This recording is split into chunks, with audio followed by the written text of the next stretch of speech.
Hello, everybody. Welcome back. So we are continuing with reading Life and Death, Twilight Reimagined out loud on this channel with chapter 4, which is called Invitations. Now, this is going to be a very interesting one because, as you remember, Invitations included the spring girls' choice dance. So, of course, Beau is going to have lots of girls trying to ask him to the dance. The role reversal here. I love it. Okay, so far, I'm already loving this whole, little setup here. This is gonna be funny. But before we begin the reading, I just have to make the quick disclaimer that I do not own any of the text being presented here, nor am I trying to present any of the text as my own. This is all simply a read aloud that I'm doing on the channel for entertainment purposes, and it's all in fair use. And once again, Life and Death is owned by Stephenie Meyer. So this is Life and Death, Twilight Reimagined by Stephenie Meyer, Chapter 4, Invitations. In my dream, it was very dark, and what dim light there was seemed to be radiating from Edith's skin. I couldn't see her face, just her back as she walked away from me, leaving me in the blackness. No matter how fast I ran, I couldn't catch up to her. No matter how loud I called, she never turned. I got more and more frantic to get to her until that anxiety woke me. It was the middle of the night, but I couldn't sleep again for what seems like a very long time. After that, she was in my dreams nearly every night, but always on the edges, never within reach. The month that followed the accident was uneasy, tense, and at first embarrassing. I found myself the center of attention for the rest of the week, which really sucked. Taylor Crowley was super annoying, following me around, coming up with different hypothetical ways to make it up to me. I tried to convince her that what I wanted more than anything else was for her to forget about it, especially since nothing had actually happened to me. But she wouldn't give up. She found me between classes and sat at our now crowded lunch table. Michaela and Erica didn't seem to like that. They flashed more side-eye at her than they did at each other, which made me worry that I'd gained another unwelcome fan. Like being into the new kid was the latest fad. No one was worried about Edith. No one followed her around or asked her for eyewitness account. I always included her in my version. She was the hero. She had pulled me out of the way and nearly been crushed too. But all anyone ever said was that they hadn't even realized she was there until the van was pulled away. I wondered a lot about why no one else had noticed her standing so far away by her car before she was suddenly and impossibly saving my life. There was only one solution I could think of, and I didn't like it. It had to be because no one else was so aware of Edith. No one watched her the way I did. It was pathetic and kind of stalkerish. People avoided Edith the same way they usually did. The Cullens and the Hales sat at the same table they always sat at, not eating, talking only to each other. None of them ever glanced my way anymore. When Edith sat beside me in class, as far away as possible, like usual, she seemed totally unaware that I was sitting there next to her, like my seat was empty. Only now and then, when her fists would suddenly ball up, skin stretched even whiter over her knuckles, did I wonder if she wasn't as entirely oblivious as she seemed. I wanted very much to continue our conversation from the hospital hallway, and the day after the accident I tried. She'd been so furious when we talked before, and even though I really wanted to know what had actually happened and I thought I deserved the truth, I also knew I had been pretty pushy, considering that she had just saved my life and all. I didn't think I'd thanked her properly. She was already in her chair when I got to biology. She didn't run when I sat down, just kept staring straight ahead. She showed no sign that she knew I was there. There. Hi. Hey, Edith, I said. She turned her head half an inch toward me, but her eyes stayed focused on the blackboard. She gave me one little half nod, then turned her face away from me. And that was the last contact I'd had with her, though she was there, a foot away from me, every day. I watched her sometimes, unable to stop myself, always from a distance, though, in the cafeteria or parking lot. I watched as her golden eyes grew noticeably darker day by day. Then, abruptly, they were honey-colored again, and the slow progression toward black would start over. But in class, I gave no more notice that she existed than she showed toward me. It was miserable, and the dreams continued. She wished she hadn't pushed me out of the way of Taylor's van. I couldn't think of any other explanation. Since she obviously preferred me dead, she was pretending that I was. Despite my outright lies, the tone of my emails got my mom worked up. She called a few times, demanding to know I was okay. I tried to convince her. It was just the rain that had me down. Michaela, at least, was pleased by the obvious coolness between my lab partner and me. I guessed she'd been worried that the shared trauma would have bonded us or something. She got more confident sitting on the edge of my table to talk before biology class started, ignoring Edith as completely as Edith ignored us. The snow washed away for good after that one dangerously icy day. Michaela complained that she'd never gotten to stage her big snowball fight, but she was happy that the beach trip would soon be possible. The rain continued heavily, though, and the weeks passed. I hadn't really been aware of how much time was passing. Most days looked the same, gray, green, and more gray. My stepdad had always complained that Phoenix didn't have seasons, but as far as I could tell, Forks was much worse. I had no idea spring was anywhere near appearing until I was walking to the cafeteria with Jeremy one rainy morning. "Hey, Bo?" he asks. I wanted to hurry out of the rain, but Jeremy was barely shuffling forward. I slowed my pace to match his. "What's up, Jeremy?" "I was just wondering if anyone's asked you to the spring dance yet. You know, it's girls' choice." "Oh, no." "Huh. Do you think Michaela will ask you?" "I hope not," I said, maybe a little too fast. He looked up at me, surprised. "Why not? I don't do dances." "Oh." We shuffled forward for a minute in silence. He was thoughtful. I was impatient to get out of the drizzle. "Do you mind if I tell her that?" he asked. "No, that's probably a good idea. I don't want to have to tell anyone no if I don't have to." "Okay. When's the dance again?" We were close to the cafeteria now. He pointed to a bright yellow poster advertising the dance. I'd never noticed it before, but it was curling around the edges and a little washed out, like it had been up for a while. "A week from Saturday," he said. I was pretty sure Jeremy had already said something when, the next morning, Michaela was not her usual bubbly self in English. At lunch, she sat away from both Jeremy and me, and she didn't say much to anyone. She stayed quiet as she walked with me to biology, but she came over like usual to sit on the edge of my lab table. As always, I was too aware of Edith sitting close enough to touch, but still so far away, she might as well have been a product of my imagination. "So," Michaela said, looking at the floor instead of me. Jeremy said you don't do dances?" "Yeah, that's true." She looked at me then, her expression hurt and a little angry. I hadn't even told her no yet, and I already felt guilty. "Oh," she said, "I thought maybe he was making it up." Sorry, no. Why would he make up a story like that?" She frowned. "I think he wants me to ask him." I forced a smile. "You should. Jeremy's great." She shrugged. "I guess." Then she took a deep breath and looked me straight in the eye with a quick, nervous smile. "Would this I don't dance thing change if I was the one asking you to go?" From the corner of my eye, I saw Edith's head suddenly tilt in my direction, like she was listening to my answer too. It took me a little too long to respond. I still felt guilty, but mostly distracted. Was Edith listening? Sorry, again. Michaela's face fell. "Would it change if someone else asked you?" Did Edith see how Michaela's eyes flickered in her direction? "No, it's a moot point anyway. I'm going to be in Seattle that day. I needed to get out of town. 2 Saturdays from now was the perfect time to go." "Does it have to be that weekend?" Michaela asked. "Yeah, but don't worry about me. You should take Jeremy. He's much more fun than I am." "Yeah, I guess," she mumbled, and she turned to walk back to her seat. I watched her shoulders slump forward, and I felt horrible. I closed my eyes and pushed my fingers against my temples, trying to force Michaela's dejected posture out of my head. Mrs. Banner started talking. I sighed and opened my eyes. Edith was staring straight at me, that familiar expression of frustration, even more obvious now in her black eyes. I stared back, surprised, expecting her to look away. She didn't. Her eyes kept boring into mine, like she was trying to find something really important inside them. I continued to stare also, totally unable to break the connection, even if I wanted to. My hands started to shake. "Miss Cullen?" the teacher called, looking for the answer to some question I hadn't heard.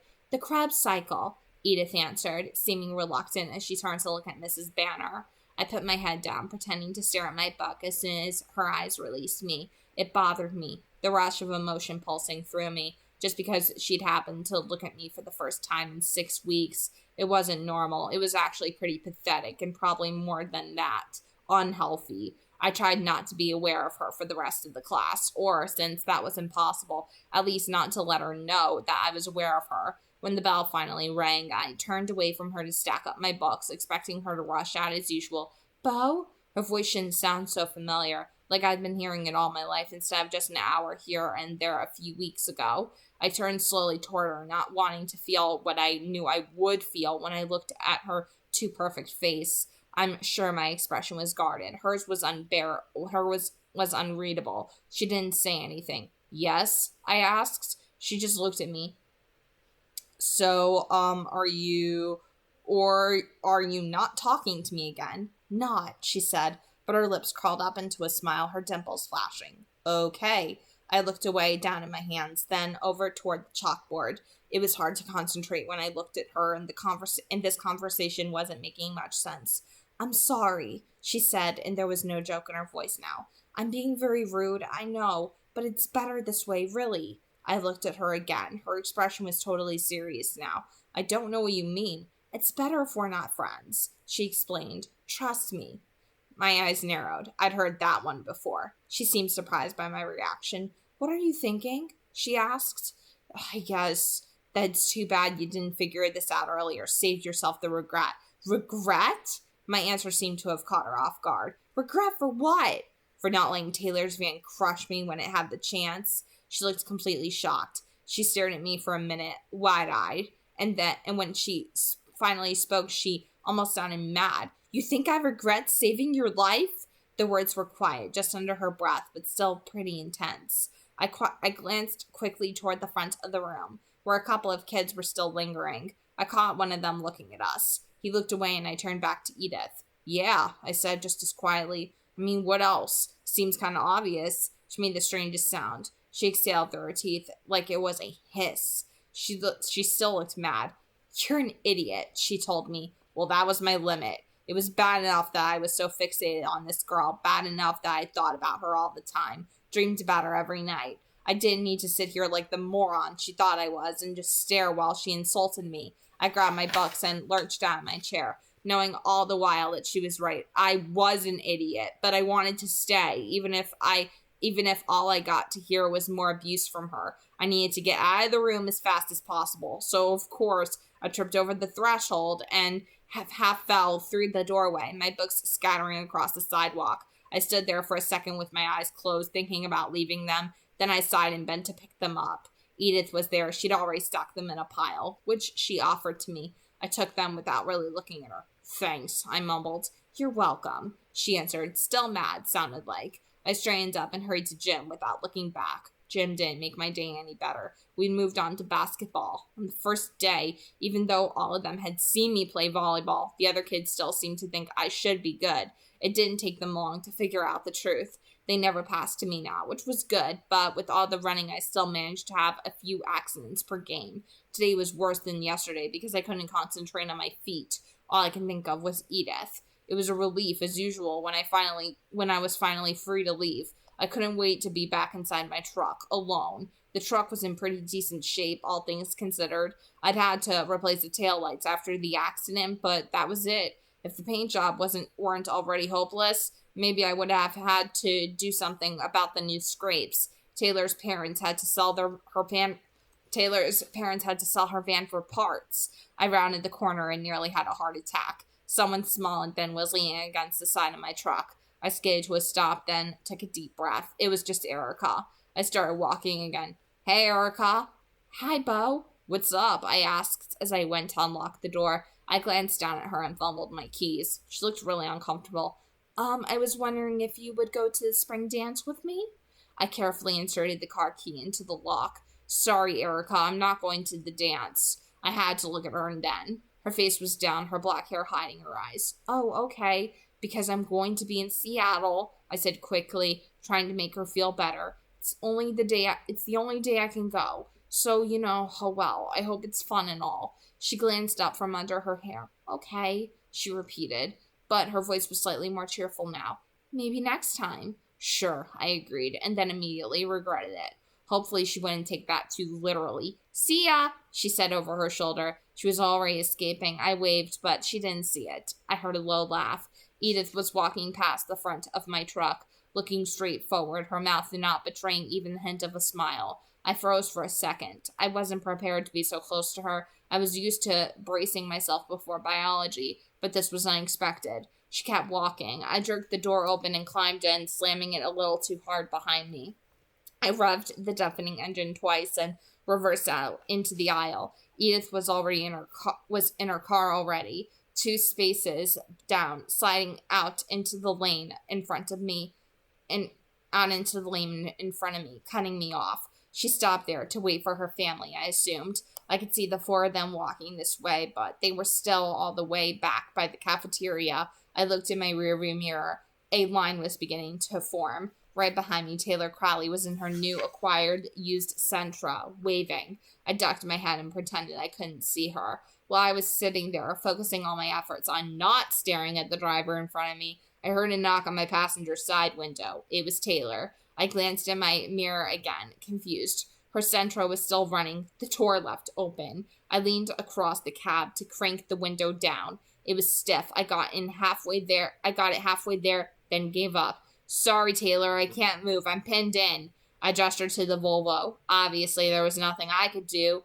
Oh, I know. I just wanted to ask you something while we're trapped here. She grinned. What was with this school? Was this some kind of practical joke? Hazing the new guy? Will you go to the spring dance with me? She continued. I'm not going to be in town, Taylor. I realized I sounded too sharp. I had to remember it wasn't Taylor's fault that Michaela and Erica had already used up my patience. Yeah, Michaela told me that, she admitted. Then why? She shrugged. I was hoping you were just laying her down easy. Okay, it was totally her fault. Sorry, Taylor, I said, not feeling nearly as bad as I had with Michaela and Erica. I'm not going to the dance. That's cool, she said, unfazed. We still have prom. Before I could say anything, she was walking back to her car. I could feel the red patches staining my face. Straight ahead, Archie, Royal, Eleanor, and Jessamine were all sliding into the Volvo. In the rearview mirror, I could see Edith's eyes staring at me. They were crinkled around the edges, and her shoulders were shaking with laughter. It was like she'd heard everything Taylor had said and found my splotchy reaction hilarious. I revved my engine, wondering how much damage it would do to the Volvo and the black car beside it if I just muscled my way through and made my escape. I was pretty sure my truck could win that fight. But they were all in, and Edith was speeding away with her nearly silent engine. I tried to concentrate on something else, anything else, as I drove home. When Michaela asked Jeremy to the dance, would he blame me if she didn't? Was Taylor serious about the prom? What would my excuse be for that one? Maybe I could work out a visit to my mom, or maybe she could come here. What was I going to make for dinner? We hadn't had chicken in a while, but each time I finished answering my own question, my mind went right back to Edith. By the time I got home, I had run out of new questions, so I gave up trying to think about something else. I decided to make chicken enchiladas because it would keep me busy for a while and I didn't have that much homework. It also forced me to concentrate on all the dicing. Chicken, chilies, onions. All the while, though, I kept running through biology class again, trying to analyze every word she'd spoken to me. What did she mean? It was better if we weren't friends. My stomach dropped when I realized the only thing she could have meant. She must know how obsessed I was with her. It wasn't like I was hiding it very well. She didn't want to lead me on, so we couldn't even be friends, because she didn't want to hurt my feelings the way I'd hurt Michaela and Erica today. Taylor seemed fine. Edith didn't want to have to feel that guilt, because she wasn't interested in me at all, which made perfect sense, obviously, because I wasn't interesting. My eyes were starting to sting and tear from the onions. I grabbed a dish towel, ran it under the faucet, and then rubbed it across my eyes. It didn't really help. I was boring. I knew this about myself, and Edith was the opposite of boring. This wasn't about her secret, whatever it was, if I even remembered any of that insane moment clearly. At this point, I almost believed the story I'd told everyone else. It made a lot more sense than what I thought I'd seen. But she didn't need a secret to be out of my league. She was also brilliant and mysterious and beautiful and completely perfect. If she was, in fact, able to lift a full-sized van with one hand, it didn't really matter. Either way, she was fantasy and I was the very most mundane kind of reality. And that was fine. I could leave her alone. I would leave her alone. I would get through my self-imposed sentence here in Purgatory, and then hopefully some school in the Southwest, or possibly Hawaii, would offer me a scholarship. I tried to think about palm trees and sun while I finished dinner. Charlie seemed worried when he came home and smelled the green peppers, but he came around after the first bite. It was kind of a strange feeling, but also a good feeling, watching as he started to trust me in the kitchen. Dad? I asked when he was almost done. Yeah, Bo? I just wanted to let you know that I'm going to Seattle a week from Saturday, just for the day. I didn't want to ask permission. It set a bad precedent, but the statement form sounded rude, so I added, if that's okay. Why? He sounded surprised, like he couldn't imagine any reason that would make someone want to leave Forks' town limits. Well, I wanted to get a few books. The library here is pretty limited, and maybe some warmer clothes. I had a little extra money, since thanks to Charlie, I hadn't had to buy a car, though the truck did need a bigger gasoline budget than I'd expected, and the cold weather clothes I picked up in Phoenix seemed to have been designed by people who'd never actually lived in temperatures below 70, but had once had such a climate described to them. The truck probably doesn't get very good gas mileage, he said, echoing my thoughts. I know. I'll stop in Montesano and Olympia and Tacoma if I have to. Are you going all by yourself? Yeah, Seattle is a big city. You could get lost, he warned. Dad, Phoenix is 5 times the size of Seattle, and I can read a map. Don't worry about it. Do you want me to come with you? I wondered if he was really that worried about me, or if he just thought all the Saturdays he left me alone were adding up to neglect. Probably worried. I was sure that, in his head, he still pictured me as a 5-year-old most of the time. That's okay. It's not going to be very exciting. Will you be back in time for the dance? I just stared back at him until he got it. It didn't take him long. Oh, right. Yeah, I said. I didn't get my balance issues from my mom.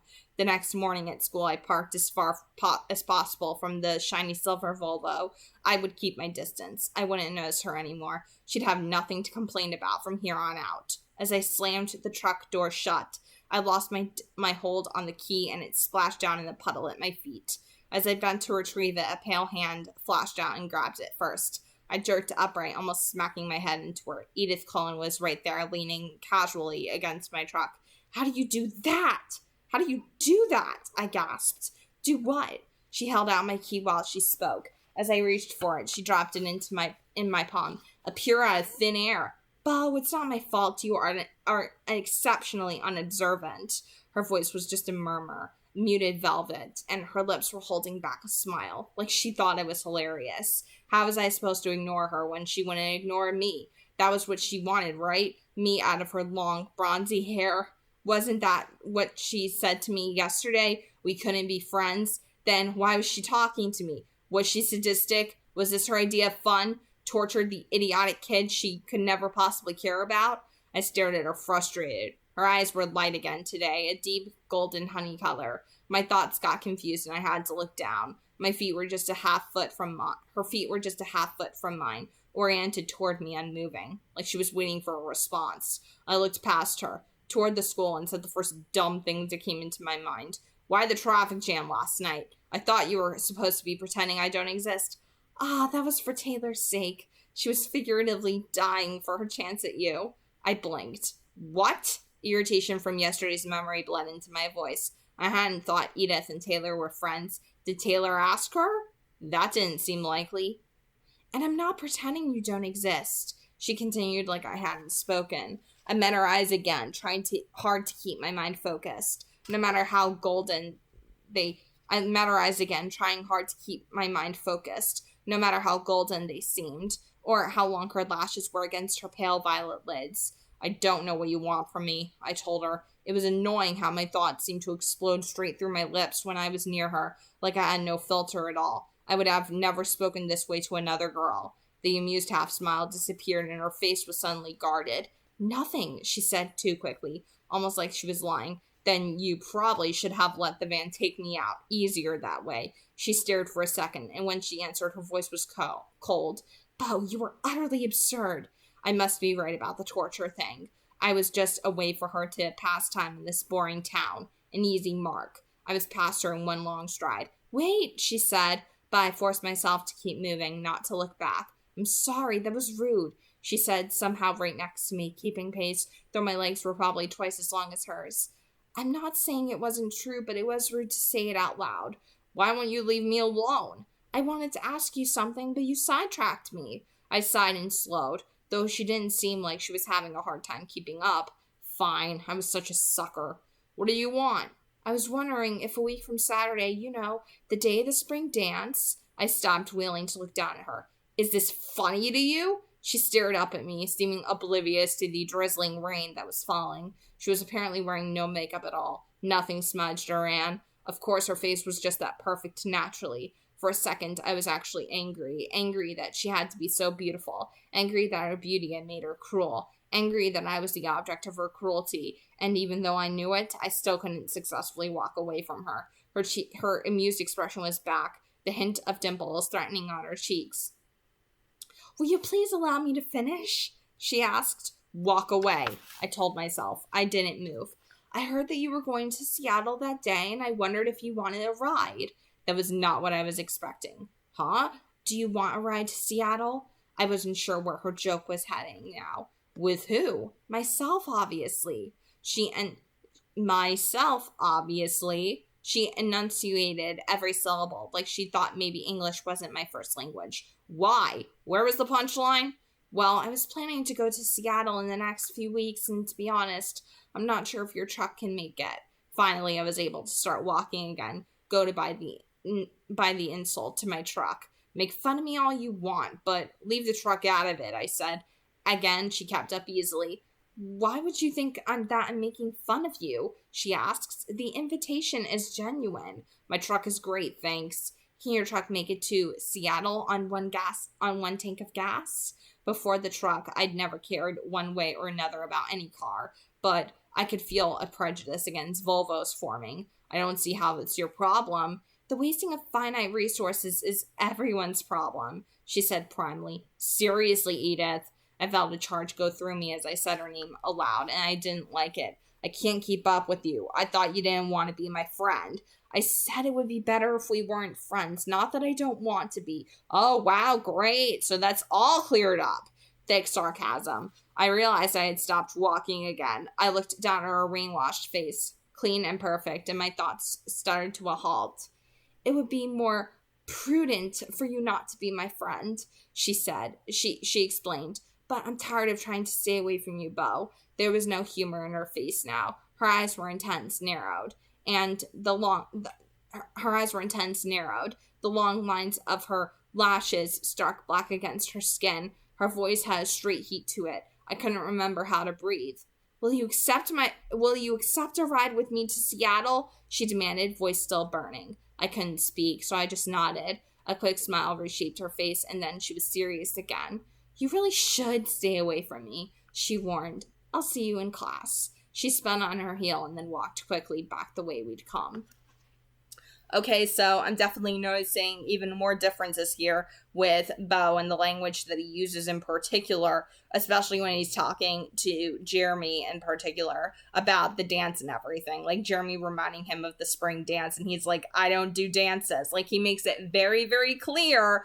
And even when he's like turning down the girls and everything, I'm definitely seeing quite a difference where, as in Twilight, it was the boys hoping Bella would ask them to the dance. But since Beau is male, he's in the position where he has all these girls trying to ask him to the dance. And it's pretty hilarious because if you really think about it, he's like trying to turn them out easy. He's trying to convince, Michaela, Erica, Taylor, come on, just like ask somebody else.